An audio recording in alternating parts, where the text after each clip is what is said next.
Let's make something delicious today. I'm talking about spiced, crispy chicken wings.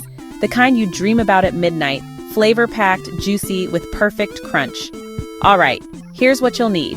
12 chicken wings, tips removed, 5 bay leaves, 1 teaspoon caraway seeds, 1/2 teaspoon cayenne pepper, 1 teaspoon cumin, 1 teaspoon coriander, 2 cloves garlic, 1 teaspoon dry mustard, 1 teaspoon paprika, 1 teaspoon thyme, 1 teaspoon salt, and just a splash of brandy with a squeeze of lemon or lime juice.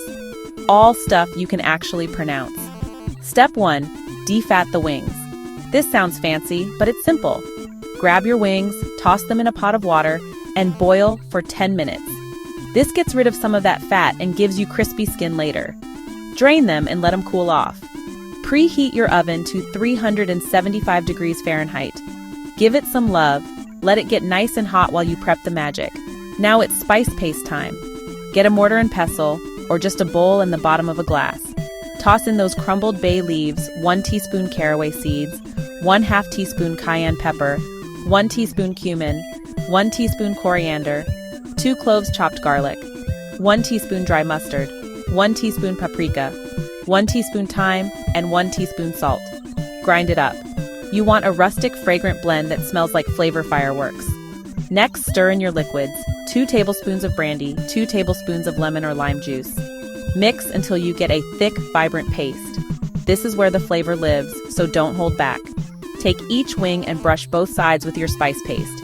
Make sure every nook and cranny is covered. No bland bites allowed. Use every last drop of that paste. Line your wings up on a baking sheet. Pop them into the oven for about 30 minutes. Watch as the skin turns a deep golden brown and gets that irresistible crunch. Pull them out and listen to that crispy sound. That's flavor talking. Now you've got it. Spiced, crispy chicken wings. Juicy inside, crispy outside, and every bite is loaded with bold, aromatic spices. These are perfect for game day, parties, or honestly, just when you want to treat yourself. If you like this recipe, hit that like button and subscribe for more kitchen wins. I've got tons of delicious ideas coming your way. Thanks for cooking with me, and I'll see you next time.